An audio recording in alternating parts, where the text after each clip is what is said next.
ममता दीदी, आपकी तानाशाही पूर्ण सरकार, गुंडों को प्रश्रय देने वाली सरकार, दंगों को भड़काने वाली सरकार बहुत दिनों की मेहमान नहीं है। इसकी एक्सपायरी डेट बंगाल की जनता लिखने जा रही है।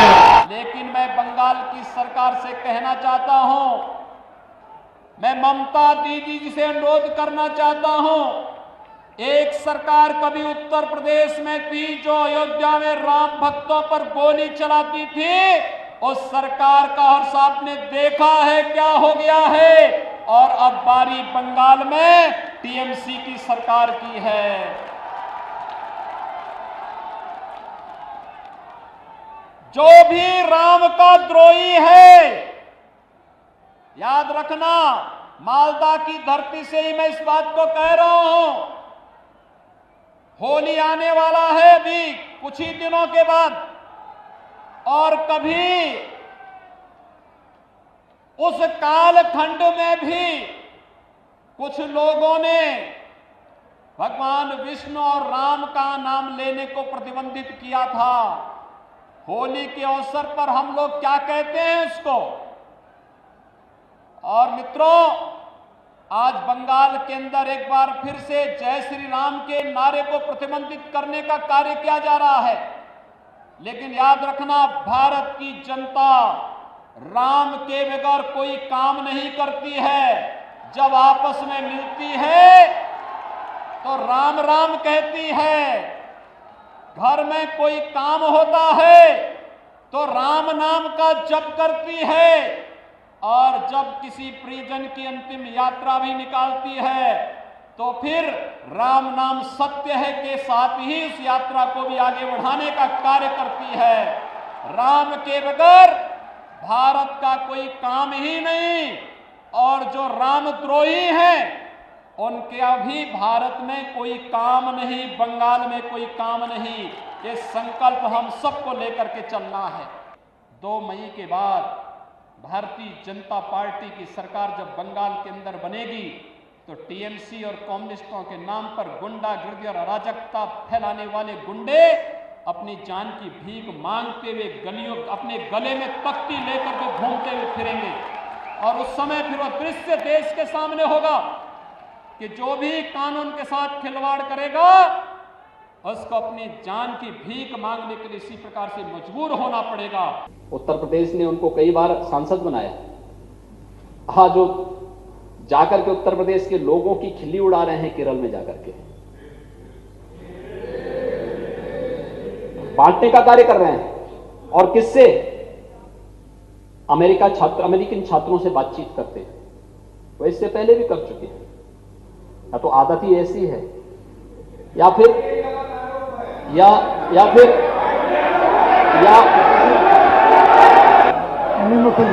अध्यक्ष जी, अब बैठे मैंने किसी का नाम तो नहीं लिया, मैंने नाम तो नहीं लिया किसी का, लेकिन फिर ये कहावत चरितार्थ हो गई कि चोर की दाढ़ी में तिनका। साबित हो गया ना। उत्तर प्रदेश के लोगों को और अमेठी के लोगों को कौन लोग अपमानित कर रहे हैं। और उत्तर प्रदेश ने तो, अमेठी की जनता ने तो आपको बहुत बार मौका दिया।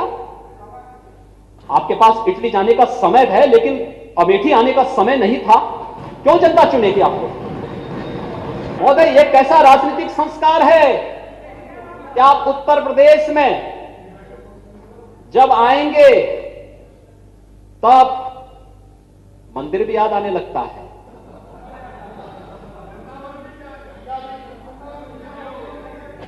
तब कहेंगे कि वृंदावन को बचाओ। वृंदावन आप क्या बचाएंगे उसको? अरे वो तो भगवान कृष्ण की लीला भूमि है, वो सनातन भूमि है भाई। तो उसका कंस बाल बांका नहीं कर पाया है, आज क्या कोई कर पाएगा? लेकिन भारत की इस प्रकार की छवि को खराब तो मत करिए। ये देश हमारा है, लेकिन भारत की छवि को इस रूप में प्रस्तुत करना विदेशी राजदूतों के सामने भारत के संगठनों को कटघरे में खड़ा करना, भारत को अपमानित करना, जब सेना सीमा पर लड़ रही हो और दुश्मन देशों को मुंहतोड़ जवाब दे रही हो, तब सेना के जवानों को हतोत्साहित करना, ये कौन सी मानसिकता है? ये कौन सी मानसिकता है? और यही तो हम इसी पे तो आपत्ति करना चाहते हैं। इसीलिए मैंने कहा ना, इसीलिए मैंने कहा, बैठिए सुन लीजिए। ये सदन है, ये सदन है।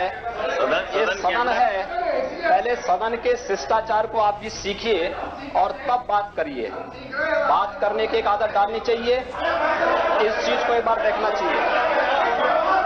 अच्छा, बैठिए उदयवीर सिंह जी, बैठिए, राठौर जी बैठिए। देखिए, समझिए, ये गर्मी यहां दिखाने की आवश्यकता नहीं है।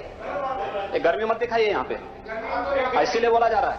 ये सदन है, सदन की मर्यादा का पालन करिए और पालन करना सीखिए। इसीलिए सीखिए। बैठिए राठौर जी बैठिए।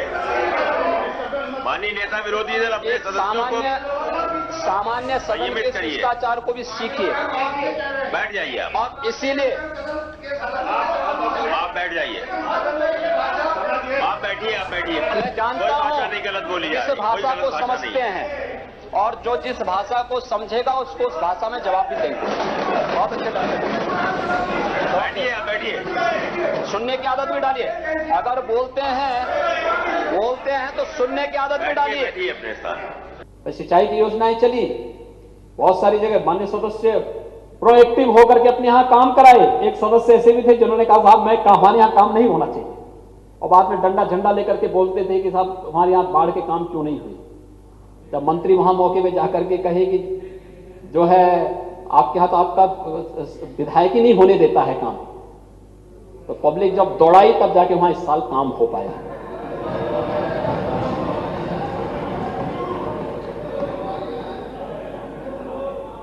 हर व्यक्ति जानता है कि लोग, मैंने वही कहा ना, चोर की दाढ़ी में निकल ही जाता है। फिर कहा, देखिए मैंने नाम नहीं लिया किसी का,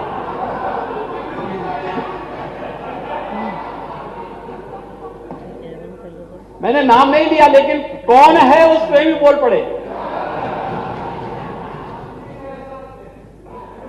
अन्नप्राशन के लिए छोटा सा 6 महीने का बच्चा था, उसको अन्नप्राशन के लिए मैंने उठाया। तब तक जिस महिला का वो बच्चा था उसके साथ एक लगभग 2.5-3 साल का एक बच्चा और था। अच्छा, मैं इधर उसको अन्नप्राशन करा रहा था, तब तक वहां पे एक पार्टी के कुछ लोग विरोध करने के लिए आ गए। उन्होंने टोपी पहनी हुई थी। वो बच्चा 2.5 साल का बच्चा क्या कहता है, मम्मी देखो वो गुंडा।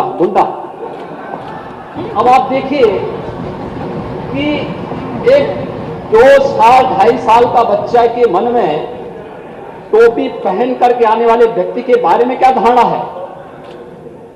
वो अपनी मां से चिपक करके कहता है कि मम्मी देखो गुंडा।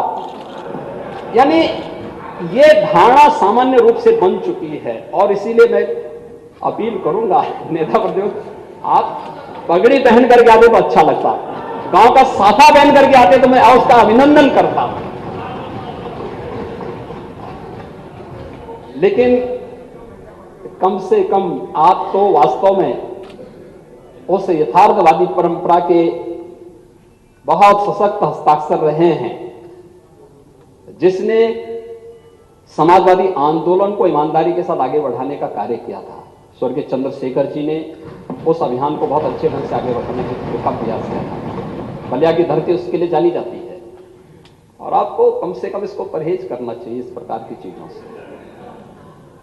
बाकी अन्य लोग क्या कर रहे हैं उनकी सोच है, और इस उम्र में ये सब शोभा नहीं देता है। ऐसे ऑफर मेरे पास पत्र आया कांग्रेस महासचिव का कि जो मजदूर आ रहे हैं, मजदूरों को लाने के लिए हम गाड़ी देना चाहते हैं। तो मैं खुश हुआ, मैंने कहा अच्छी बात है,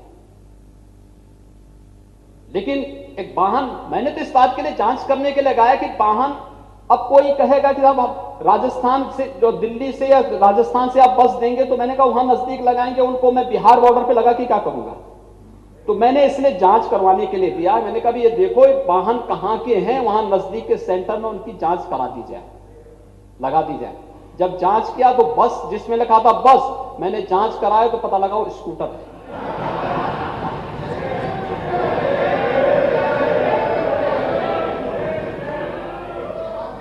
डबल डेकर बस लिखा है, पता लगा कि जब जांच कराए तो पता लगा वो 3 व्हीलर है। और जब फिर इसकी और जांच कराई गई तो पता लगा कि इसमें से तो आधे वाहन ऐसे हैं जो स्क्रैप में जा चुके हैं, कंडेम है। ये मजाक नहीं है, उत्तर प्रदेश के लोगों के साथ तो क्या है।